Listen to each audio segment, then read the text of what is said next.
Number 16.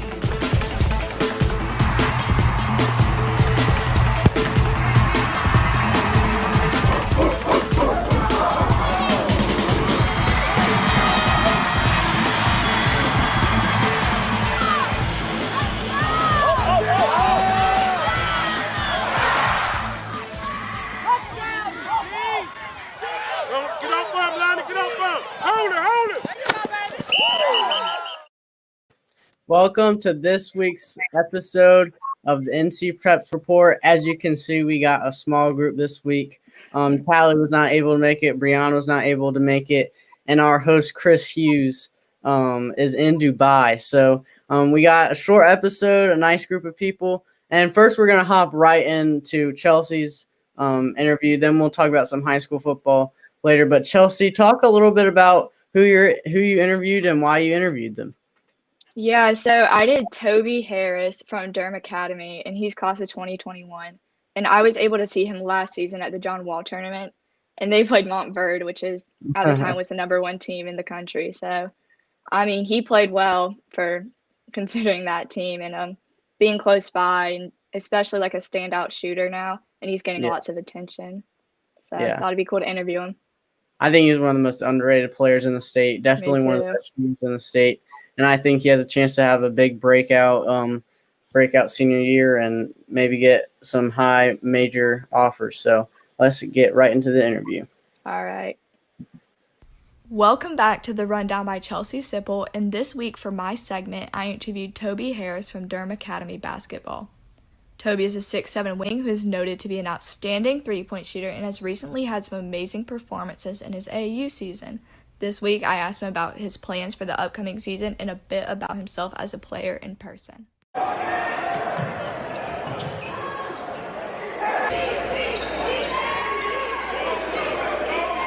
I'll start off with the first question, and that is, how do you step up as a leader for Durham Academy, especially with the loss of NJ Rice? Yeah, with the loss of Keese, and then we also had Brent Randleman and Nick Graves all leave, two starters. Definitely just becoming more vocal. Two of those guys are real vocal leaders, one of them being the point guard. So I think just becoming more vocal, and we're definitely going to be a young team. I think there's really only about 3 seniors that played meaningful minutes last year, including me. So just making sure the young guys are on track, make sure they're getting in the gym, make sure they're getting better every day at practice, not goofing around. So definitely just trying to build the young core. All right. Going into senior season, what can we expect from you individually and the high school team? Well, for me personally, I would say my 2 years on varsity being sophomore year and last year, I was definitely more of a stand-still shooter, kind of just a spot-up guy. I think this year, definitely looking to attack the rim more, be more of a presence inside, rebounding-wise, and then definitely on the defensive end has been where I struggled the past couple of years, so stepping on that front. And then for the team, I think we're definitely going to be better than people give us credit, with the departure of those 3 guys and then one of our seniors who started. People will kind of count us out, but I think we definitely could come into this season with an underdog mentality. Of course, whatever season we really get with the pandemic, but I think we'll be better than people will give us credit for. Yeah, and like what you said in the beginning, that kind of follows into the next question. What's one thing in your game that you are working on or have developed in the off season? So definitely my strength, even though I'm obviously still working on that. I've definitely worked on my strength a lot, kind of my explosiveness, my athleticism. I've definitely, in a span of about 6 to 3 months, really, I went from being a spot-up shooter to a guy who can get to the rim and kind of score on more than just one level. So I definitely worked on kind of my ball handling and my strength and just finishing at the rim. Mm-hmm. And then as an athlete, how would you describe yourself? As an athlete, like on the court, I would definitely say I'm a competitor. I don't like to lose. It's not something I enjoy doing like many athletes. But I still like to have fun with it. So, if things are going bad, I'm not going to be the guy who's on the team blaming everybody. I'll be the guy who's trying to pick people up, hey, let's keep it going. But I'm definitely a competitor, and I do not like to lose. That's good. And then what keeps you motivated? As an athlete, it's definitely just my love for the game. I've grown up around this game. My dad played in college in California, where I was born, and he taught it to me from a very young age, and I never really stopped. And then, of course, living in the place like Chapel Hill, the Triangle, it's a basketball populated area with, UNC and Duke. So definitely my love for the game, especially once I started taking it more seriously, just realizing there's always someone better and you got to keep working. And then last question, aside from basketball, what do you like to do in your free time? I'm a big people person. So, the pandemic has obviously been tough. I love hanging out with my friends. Thankfully, I've been able to hang out with a couple of them, but definitely just, hanging out, relaxing.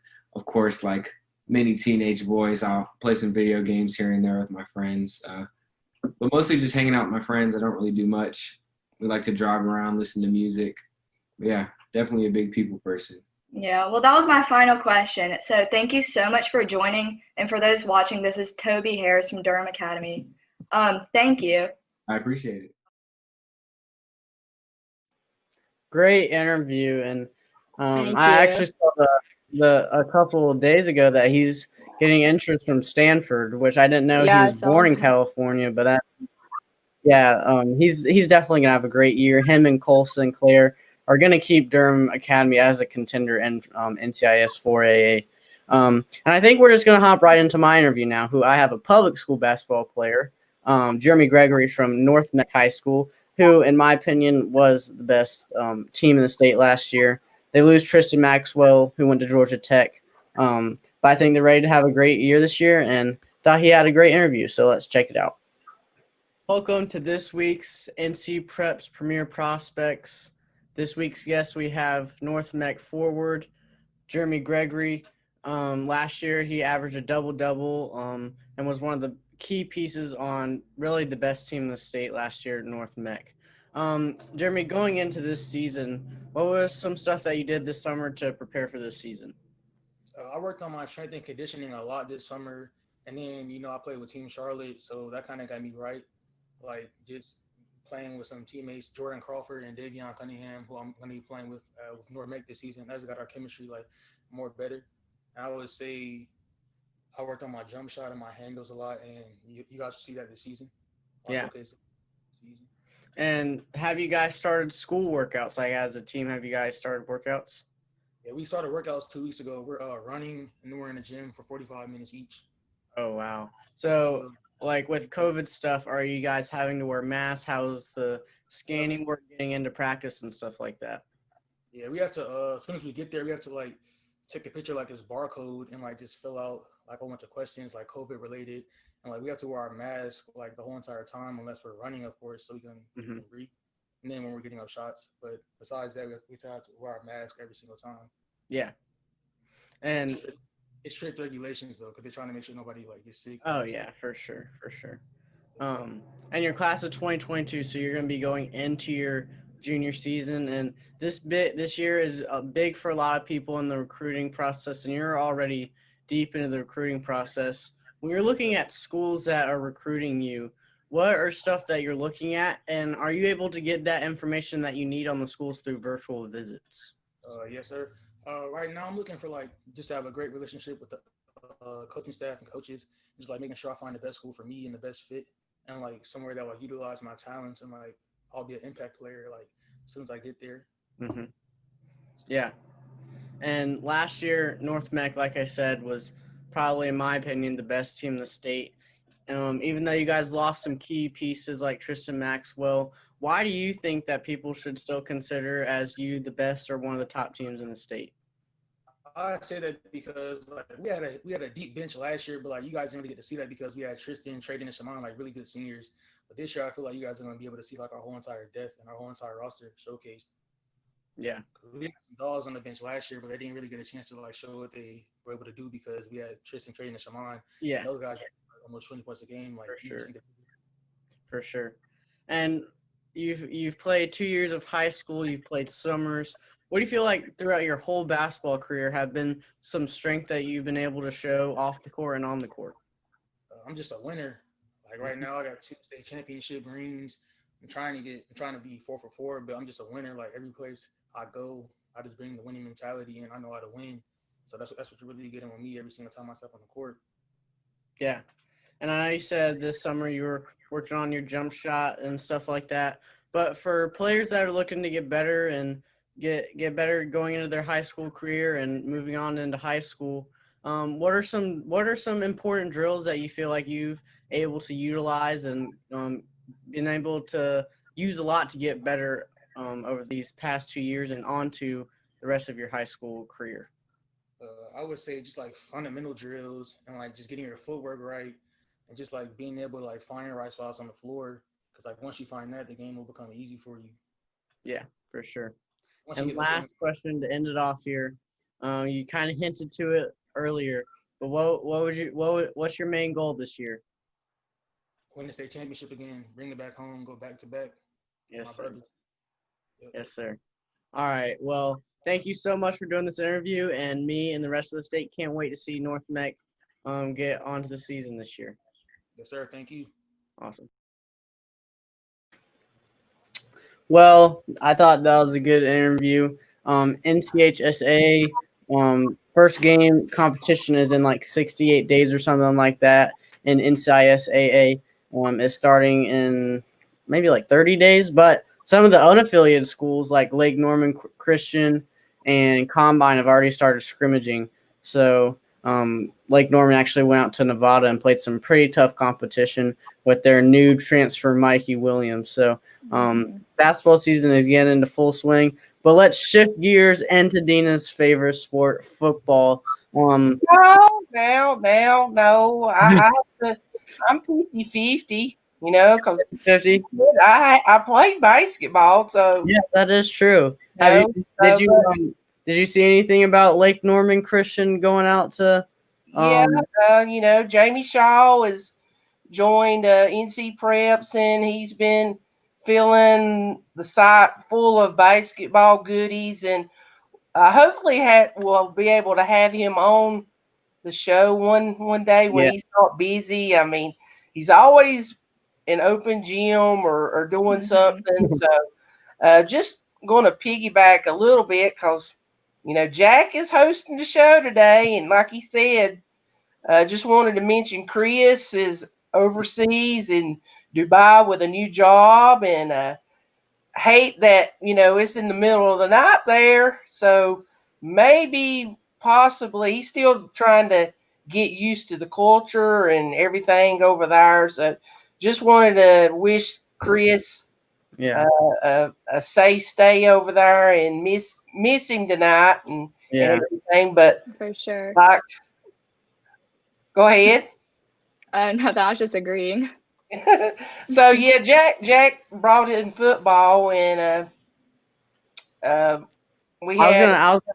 I was gonna ask one question just about the private school season going on right now. Providence today, that's who we were talking about before, right? Yeah, the team that's like really good. Do you think it's safe to say that they are the best team in the state for private football right now? Well, they've proved it on the field. They beat Charlotte Country Day last week.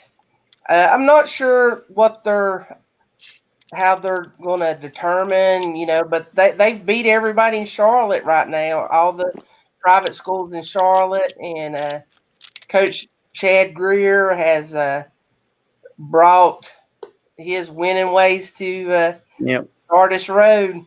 So I think he's building a powerhouse. Yeah, Chris mentioned before, maybe on his the Charlotte show that he's on with Langston Works, that he thought Coach Greer was going to build a powerhouse dynasty over there. Who can argue with that? Because that guy wins wherever he goes. So yeah, for sure. Yeah, and another thing for high school football that we've had around the state is 2 VTO camps have come up since we last had our last show. One in Greenville, and then this last one in Greensboro. I was actually able to make the Greensboro one along with Dina, who goes to every single one. Dina, talk a little bit about the Greenville one. I saw a lot of kids from Havelock there did really well. What were some other high schools or players that you saw that stood out? They had around 125 kids there at Rose High School. Rose was well represented. Havelock, New Bern, Craven County I heard a lot of people bragging about Craven County dominating everything. So, but a great turnout.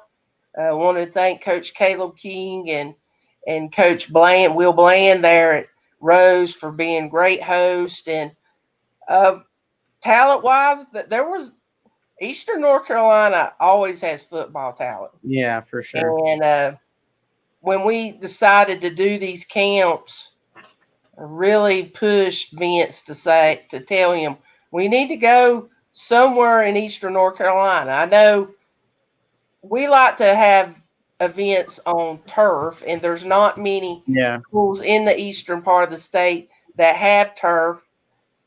Maybe eventually there'll be some. I know Princeton has put in turf, but the weather was perfect. It was beautiful weather, sunny. Kids had a great time. Like I said, about 125 kids. I saw Camaro Edmonds, who Jack you interviewed earlier this year from Havelock. He's gonna stay and play this spring for Havelock, try to win a state title.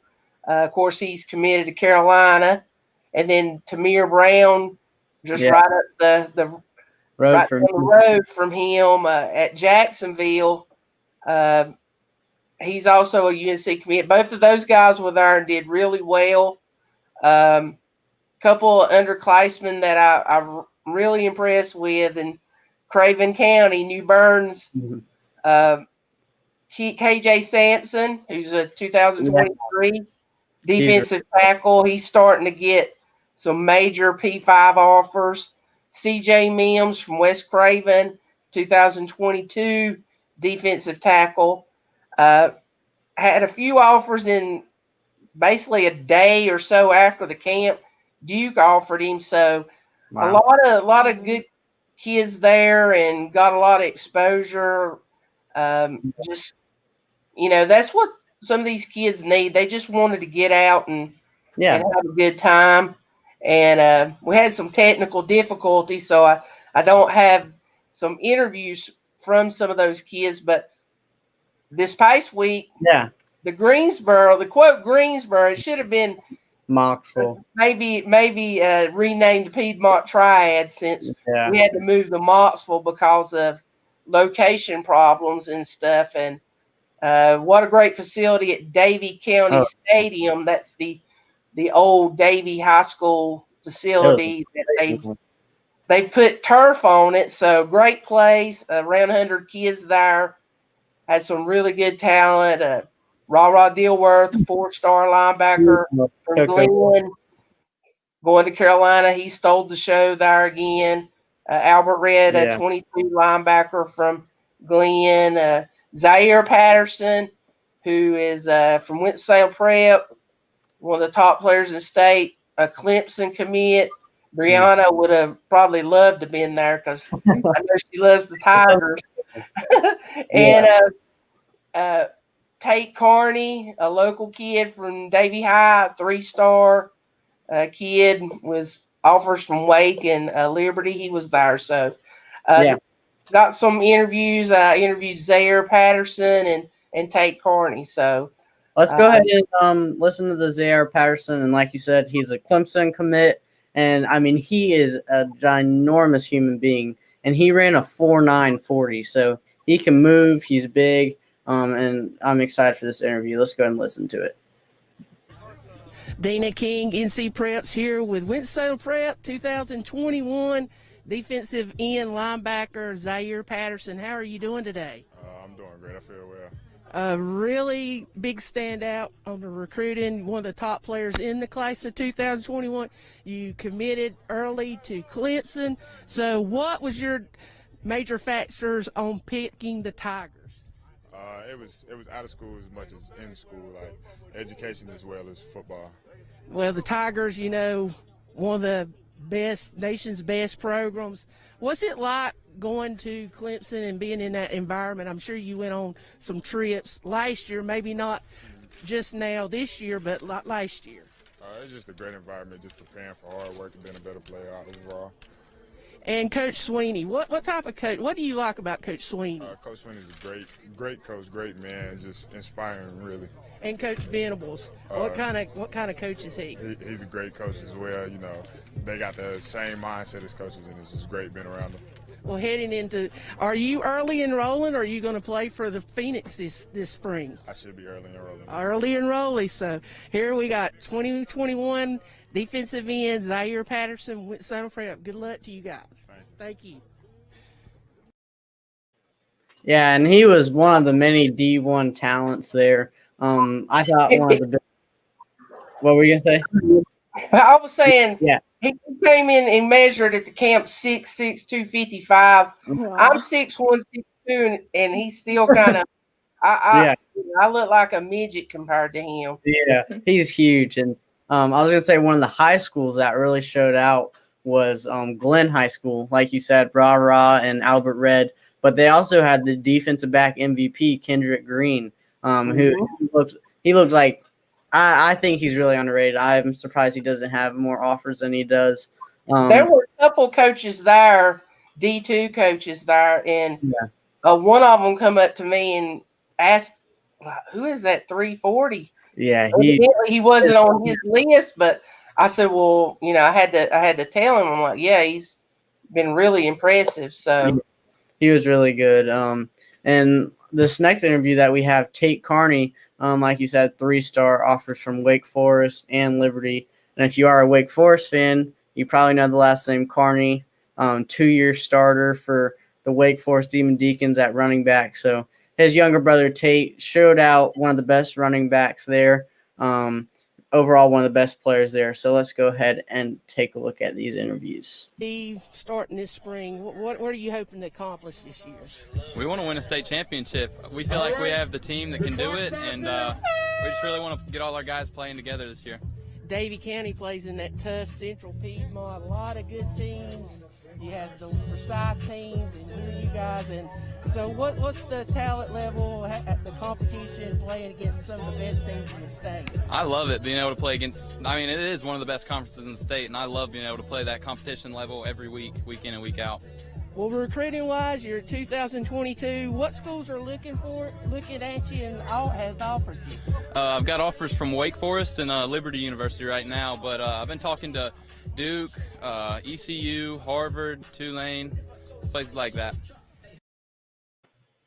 Yeah, that was a great interview, and we got a comment right here by Glenn Petty. He says he can't wait for NC high school football.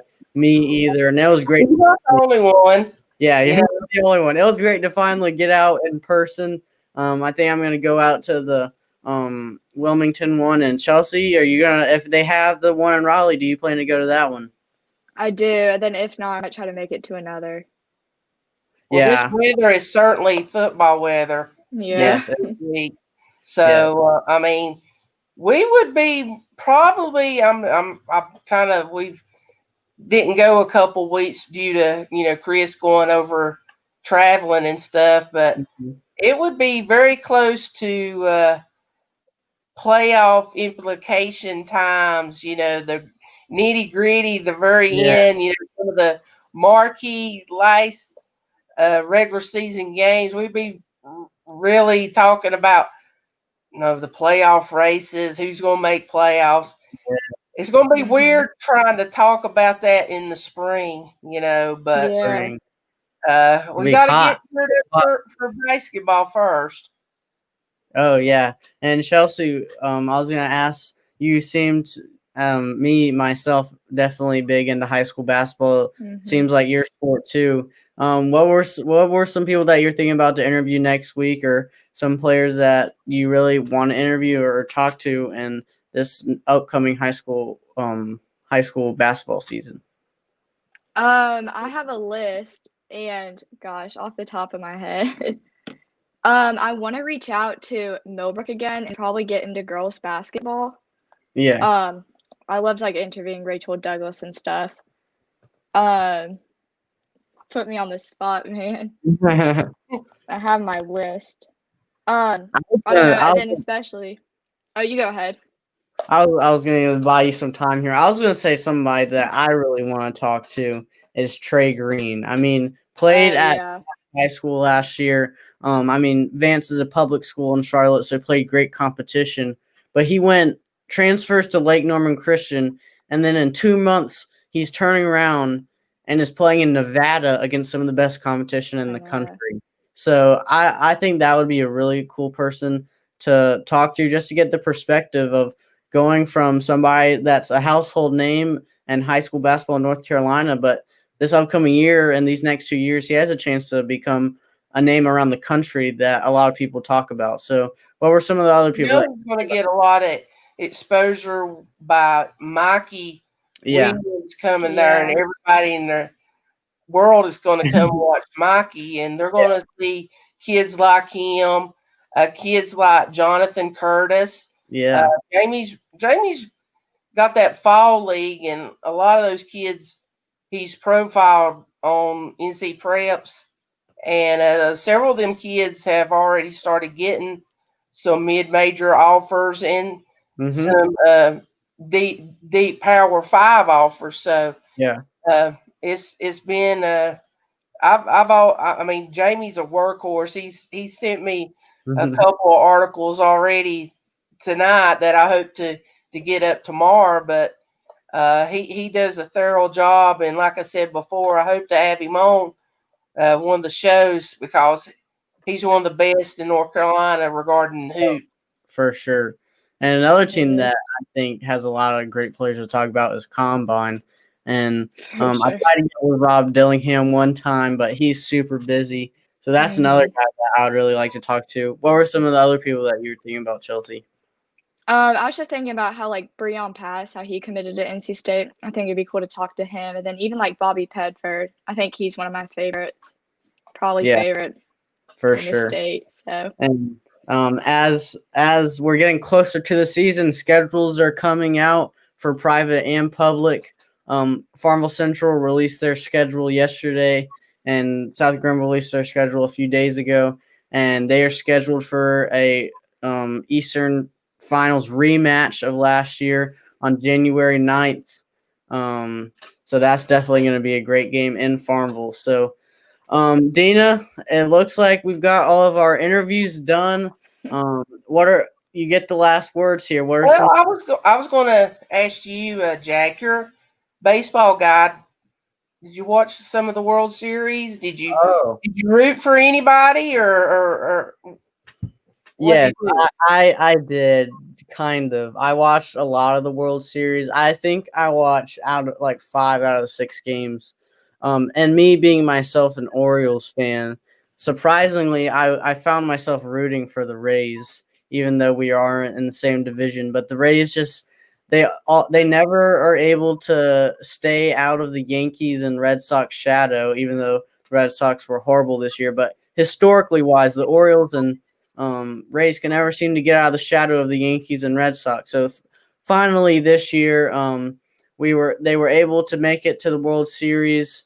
They have a great pitching staff, but they just weren't able to hit the ball enough. When they got guys in running position, they weren't able to, or in scoring position, they weren't able to drive them in for runs. They had great pitching, and last night, Blake Snell got pulled out in the 6th inning with only allowing 2 hits after giving up a single, and then the Dodgers were kind of able to bust it open and score a few runs, and the Dodgers bullpen had a clutch game and were able to shut them down, and Clayton Kershaw gets his first ring, and the Dodgers got their first ring since 1988. So it was a great series, and I mean, nobody really would have thought about the Rays going to the World Series, and nobody really thought the Nationals would have won the World Series last year. So I think the MLB has a great tendency for sleeper teams to make it far in the playoffs, which is why I'm starting to like the MLB a lot more and more as I get older. Well, since this is a North Carolina high school site, I'll be honest, I did not watch the World Series, but I kind of am glad the Dodgers won with the North Carolina flavor, the Seager. Yes. Seager and Alex White being from North Carolina. So I always pull for the North Carolina kids, and I'm glad that they got to represent North Carolina in the World Series. Yeah, and Corey Seager actually played for the same travel ball team as I do right now, the Dirt Bags. So I do the graphic design for them, so I got to make a cool graphic. He was actually the second dirt bag ever to win World Series and a World Series MVP behind Madison Bumgarner was the first dirt bag to do it a few years ago. So that was really cool to see him become the second dirt bag ever to win a World Series MVP. So very cool. Anything else that y'all Chelsea, two? you got any words? Any final words? No. No. Planning out Well, what I might do I next guess I'll week. close it out and then turn it over to Jack to end it. But like I said, thanks for everyone to joining tonight. Thanks to Jack and Chelsea for coming on, and Jack being the he's in training. Chris, I think he might have took your job here. You know, he's been a good host. So, but you know, we want you back, and maybe we can schedule this show on a sometime maybe on a better time where you can pop in or tape something so you can be on the show. But everybody stay safe and keep doing what you're doing. Thank you again. Yeah. And one last shout out to Chris. Thank you so much. He taught me how to get all these buttons working, and I don't know if I did it as good as him, but we hope he is staying safe. Let's see, what time is it? It is about 5:30 in the morning for him. So he's just getting ready for work. I think that's it for the show. Thank you everybody for watching the show, and hopefully we'll have a show next week. Thank you. Bye.